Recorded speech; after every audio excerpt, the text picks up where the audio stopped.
I'm Amy Rosenthal. I'm a playwright and a lyricist on the Liberation of Colette Simple. And I'm Robert Holman. I'm also a playwright. I've been a playwright for far too long, really, but I'm still trying to do it. And I'm not a lyricist, but I did have a go at writing some lyrics for Colette Simple. Robert's way of saying he is a lyricist. You're too kind. I was inspired by the adventurousness of the brief, I think, that it was just a chance to say yes to something with no idea what the outcome would be, knowing that there would be lots of very different voices involved. None of us would see each other's work until it all came to fruition.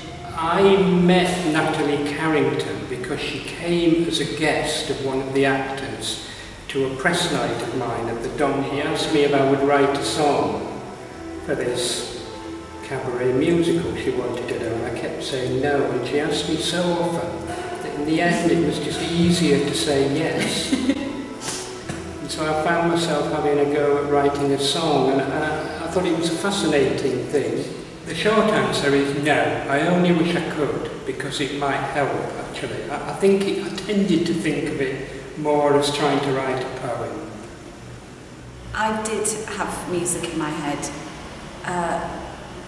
with no concept of what the actual music would be like. I also wrote it very much as a kind of poem, and then I set it mentally to a song that I had that I listened to.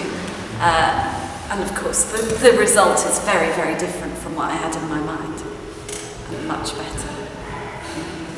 I think the idea was always very much to use the Tennessee Williams story as a springboard, as an inspiration and a source material for something that was going to become something quite other. We need to know where the edge is in the play, just as in the end, actually.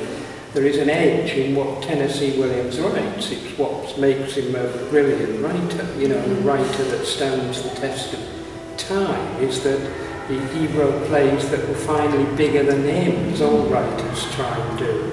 And there is something kind of big about this thing too. It didn't feel like a wrench to try and marry two very different styles. It just felt like receiving different elements and responding on instinct, I suppose.